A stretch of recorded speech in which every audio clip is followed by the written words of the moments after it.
Bismillahirrahmanirrahim. Assalamualaikum warahmatullahi wabarakatuh. Selamat pagi anak-anak kelas 7 peserta didik baru di SMP Alisan. Perkenalkan saya Bu Nur Laila, biasa dipanggil dengan Bu Ella. Saya ngajar pelajaran IPS. Nah, di SMP ini IPS itu kan gabungan dari 4 mata pelajaran. Di sini ada sejarah, kemudian ada mapel ekonomi yang dulunya terpisah, ada sosiologi, kemudian ada geografi. Nah, karena kita SMP dan sudah menggunakan kurikulum 2013, otomatis IPS pun akan terpadu. 4 mata pelajaran tersebut akan terpadu menjadi satu gabungan yang kita kenal dengan mata pelajaran IPS. Nah, di mata pelajaran IPS di kelas 7, dalam satu semester hanya ada 2 KD. Sekarang kita mempelajari KD pertama dulu 3.1. Materi kita tentang manusia, tempat, dan lingkungan. Karena ini berkaitan dengan ilmu sosial, sebenarnya ini adalah materi pelajaran yang dulunya dipisah menjadi materi pelajaran sosiologi, tapi kita harus menggabungkan, apalagi sekarang PJJ, pelajaran jarak jauh, dikarenakan ada pandemi corona. Nah, IPS sendiri akan menggabungkan sebenarnya apa sih keterkaitan manusia, tempat, dan lingkungan, dan nanti gimana prosesnya dengan adanya pandemi corona yang dunia sedang hadapi. Tapi sebelum itu saya bahas, kalian harus mengerti dulu pengertiannya. Yang pertama adalah pengertian ruang. Mungkin di sini kurang jelas, nanti akan saya berikan fotonya untuk kalian salin nantinya. Ruang, apa itu ruang? Ruang adalah tempat di permukaan bumi, baik secara keseluruhan maupun hanya sebagian yang digunakan oleh makhluk hidup untuk tempat tinggal. Kemudian, setiap ruang di permukaan bumi memiliki ciri khas tertentu yang berbeda antara suatu wilayah dan wilayah lainnya. Jadi ruang itu mempunyai keterkaitan komponen tidak hanya dengan manusia tapi dengan benda mati, tanah, udara, atmosfer, apapun yang lainnya. Contoh, misal, di wilayah pegunungan umumnya merupakan penghasil sayuran, sedangkan daerah pesisir menghasilkan ikan laut. Dua daerah ini saling berbeda potensi yang dimiliki kemampuan dari masing-masing. Nah, karena mereka melakukan sebuah interaksi dan saling ketergantungan, tidak mungkin yang namanya orang yang tinggal di pegunungan hanya makan sayuran saja. Mereka harus butuh makanan yang lain. Begitu juga sebaliknya, daerah pantai pun akan memerlukan sebuah sayuran. Dia akan bosan dengan makan yang namanya hanya jenis ikan saja. Nah, karena ada keterkaitan, ada saling ketergantungan, akhirnya penduduk dari daerah pegunungan dengan penduduk yang ada di daerah pantai, mereka akan selalu melakukan yang namanya proses interaksi. Salah satu proses interaksinya adalah dengan cara perdagangan. Nah, disinilah ada proses transaksi yang kita kenal dengan jual beli. Karena perbedaan potensi yang dimiliki oleh masing-masing daerah tersebut. Kemudian setelah terjadi sebuah interaksi, kalian pun harus tahu interaksi itu tidak hanya terjadi antar manusia, tapi interaksi pun terjadi antar ruang. Apa sih yang disebut dengan interaksi antar ruang? Interaksi antar ruang itu dapat berupa pergerakan orang, barang, informasi dari daerah asal menuju daerah tujuan. Bintarto sendiri, seorang ahli sosiologi, dia mendefinisikan interaksi pada tahun 1987 dalam bukunya. Interaksi itu merupakan suatu proses yang sifatnya timbal balik dan mempunyai pengaruh terhadap tingkah laku, baik melalui kontak langsung atau tidak langsung. Nah, di sini ada beberapa kondisi yang saling bergantung yang diperlukan terjadinya interaksi keruangan. Itu ada 3. Apa saja?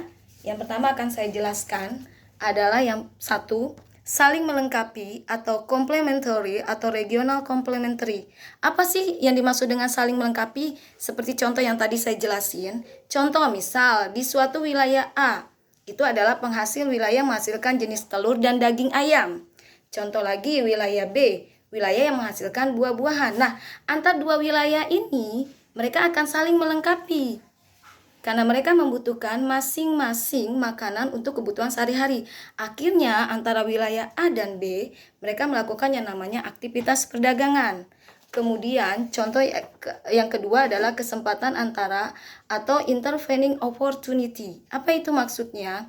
Di sini dicontohkan misal ada seorang yang akan membeli sebuah barang atau produk, maka seorang tersebut akan mempertimbangkan faktor jarak dan biaya untuk memperoleh sesuatu yang diinginkan. Contoh, Biasanya wilayah A membeli sayuran di wilayah B. Nah, dia tidak tahu ternyata di wilayah C yang dekat dengan wilayah A itu juga ada menjual sayuran dengan harga yang lebih murah, dengan jarak yang lebih dekat, transportasi yang lebih murah. Akhirnya karena wilayah A sudah mengetahui kalau wilayah C yang lebih dekat menjual produk yang sama dengan wilayah B, wilayah A pun berubah membeli kebutuhan sehari-hari ke wilayah C yang dulunya dilakukan di wilayah B. Inilah yang disebut dengan kesempatan antara. Kemudian yang ketiga, kemudahan transport atau transferability. Ini diartikan sebagai pengangkutan barang atau juga orang yang dalam dalam kegiatannya memerlukan biaya. Nah, biaya ini harus lebih murah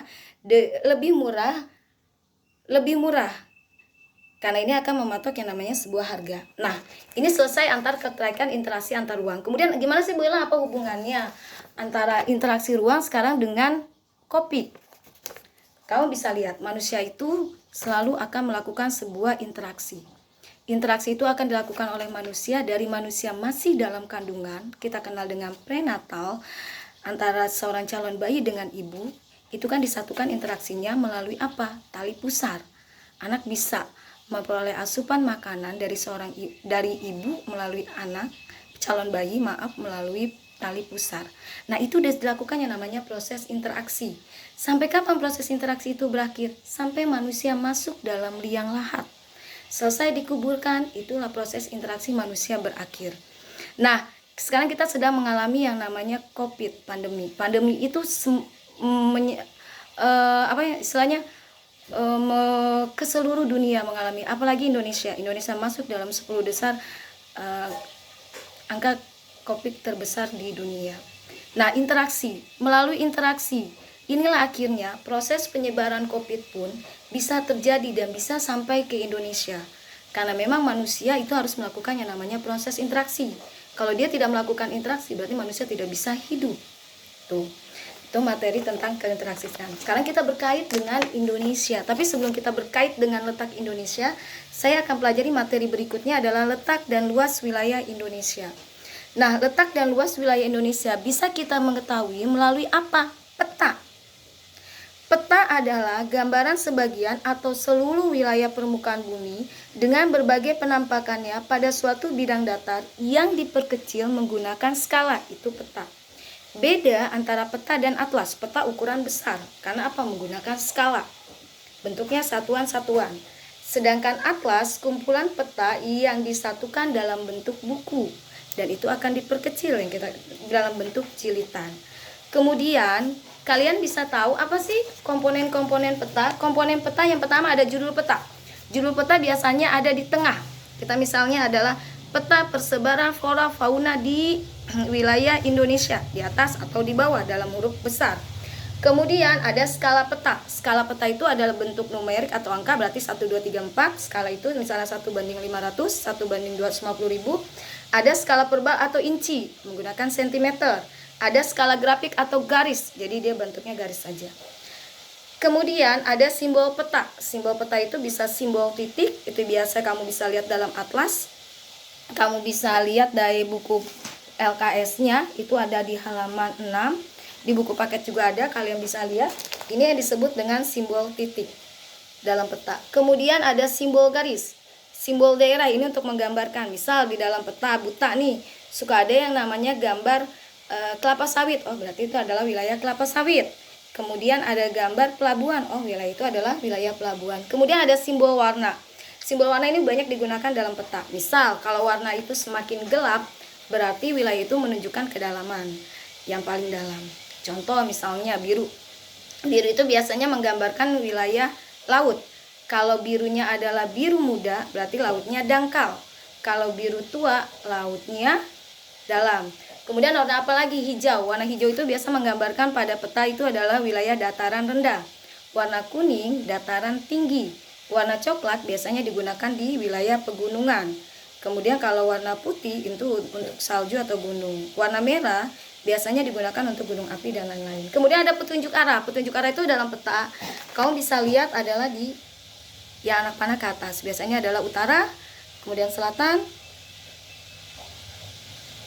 kemudian timur, kemudian ada barat. Kemudian ada legenda, ini adalah kolom keterangan tentang simbol-simbol yang terdapat pada peta. Nah, di dalam peta sendiri itu ada garis astronomis yang di tengahnya. Ini ada garis bujur dan garis lintang. Kemudian ada garis tepi, ada peta inset. Peta inset adalah peta berukuran kecil yang disisipkan pada peta umum. Ini hanya untuk memperjelas. Dalam satu peta misalnya, kalian gambarkan di satu peta ada nih, misalnya peta Pulau Jawa. Yang ingin digambarkan dalam peta inset misalnya hasil perkebunan di wilayah A. Berarti dia akan digaris dalam peta inset di sini. Berukurannya sangat kecil. Kemudian ada sumber peta. Kenapa harus ada sumber peta? Karena peta itu harus jelas, harus relevan, harus equivalent. Kemudian ada tahun pembuatan peta. Biar kita bisa tahu peta itu dibuat lama atau baru, supaya data itu benar-benar jelas untuk dipertanggungjawabkan. Nah, sekarang pelajaran kita adalah tentang isi data yang disajikan dalam peta. Ada peta umum, ada peta khusus. Kalau peta umum, peta yang menggambarkan seluruh topografi permukaan bumi. Contoh, peta provinsi, peta Indonesia, wilayah Indonesia. Tapi kalau peta khusus itu hanya tertentu saja. Misal, kita di situ disuruh buat untuk pengkhususan peta persebaran flora dan fauna di wilayah provinsi Jawa Barat, atau peta perolehan hasil tambang di provinsi Sumatera, seperti itu. Nah, sekarang kamu lihat di sini letak wilayah Indonesia. Kalian sudah belajar di SD, kalian sudah tahu letak wilayah Indonesia itu dibagi menjadi tiga sebenarnya, secara astronomis, secara geografis, secara geologis. Kalau astronomis kita bisa tahu melalui lintang dan bujurnya. Geografis, wilayah Indonesia berbatasan dengan apa saja. Kalau geologis berarti jenis batuan yang ditemukan di Indonesia. Nah, sekarang Bella bahas dulu. Letak dan wilayah Indonesia secara astronomis itu berada pada 6 derajat lintang utara sampai 11 derajat lintang selatan dan 95 derajat bujur timur sampai 141 derajat bujur timur. Karena wilayah astronomis Indonesia hanya dilalui bujur timur, berarti wilayah Indonesia dilihat secara geografis hanya dibagi menjadi dua wilayah, barat dan timur. Barat secara geografis kita berbatasan dengan dua benua besar dan dua samudra terbesar di dunia. Di sebelah barat berbatasan dengan benua Asia, di sebelah timur dengan benua Australia, di sebelah barat dengan samudra Hindia, di sebelah timur dengan samudra Pasifik. Nah, karena letaknya seperti ini, akhirnya Indonesia hanya dipengaruhi secara geografis hanya ada dua musim, yaitu musim kemarau dan musim penghujan. Kenapa hanya terjadi dua musim? Karena ini dipengaruhi oleh dua angin muson. Angin muson adalah angin yang bertiup bergantian setiap 6 bulan sekali. Di Indonesia ada dua angin muson. Kalau di sebelah barat namanya angin muson barat. Nanti menyebabkan musim hujan. Arah mata anginnya ke bawah. Sedangkan kalau sebelah timur itu ada angin muson timur. Di Indonesia berarti sedang terjadi musim kemarau. Nah, arah mata anginnya adalah ke atas. Harusnya kita ini sudah mengalami. Tapi kalau mengalami musim kemarau. Tapi karena cuaca lapisan ozon sudah banyak berubah, akhirnya fenomena-fenomena perubahan musim di Indonesia pun tidak bisa lagi beraturan seperti dahulu. Kalau pancaroba, angin itu tidak beraturan, mata anginnya ada yang ke atas, ada yang ke bawah, ada yang muter, berarti itu peralihan. Nah, sekarang berdasarkan letak astronomis Indonesia, akhirnya wilayah Indonesia pun dibagi, pembagian waktunya hanya 3. Ada WIB, waktu Indonesia bagian barat, ada WITA, waktu Indonesia bagian tengah, ada WIT, waktu Indonesia bagian timur. Wilayah WIB itu ada Sumatera, Jawa, Kalimantan Barat, Kalimantan Tengah. GMT-nya adalah perbedaannya, grade meridiannya adalah 07. Kemudian di WITA, waktu Indonesia Tengah, ada NTB, NTT, Kalimantan Timur, Kalimantan Utara, Sulawesi Tengah, Sulawesi Barat. GMT-nya adalah 08. WIT, Papua Maluku, GMT-nya 09. Jadi, selisih waktu itu perbedaannya hanya 1 jam. Misal di GMT, misal di wilayah Sumatera, sekarang pukul 9. Berarti di wilayah Indonesia Tengah pukul 10. Di wilayah Indonesia bagian timur pukul 11. Karena perbedaannya masing-masing 1 1 jam. Di sini nanti Bu Ella contohin ada, kamu bisa lihat. Nah, hanya itu yang sekilas saya jelaskan tentang letak letak wilayah Indonesia. Indonesia mempunyai potensi yang sangat banyak, hutan, kemudian bahan tambang. Karena memang iklim tropis Indonesia menyebabkan akhirnya Indonesia menjadi salah satu negara yang mempunyai potensi sumber daya alam yang sangat banyak. Kalian bisa lihat di buku LKS kalian halaman 3, di buku paket pun halaman 3 di materi pertama. Nah, tugas kalian adalah kalian membuat seperti ini. Kalian bisa kreasikan, kalian tulis dan tempel di buku tulis kalian. Nanti Ibu foto dan dikirim. Selamat mengerjakan. Ini sebagai nilai kalian yang pertama untuk nilai pengetahuan. Kemudian kreasi ini saya jadikan sebagai nilai keterampilan, karena kita tidak saya jadikan dalam bentuk presentasi, tapi kalian harus membuat karya ini sendiri sebaik mungkin. Terima kasih, selamat mengerjakan. Assalamualaikum warahmatullahi wabarakatuh.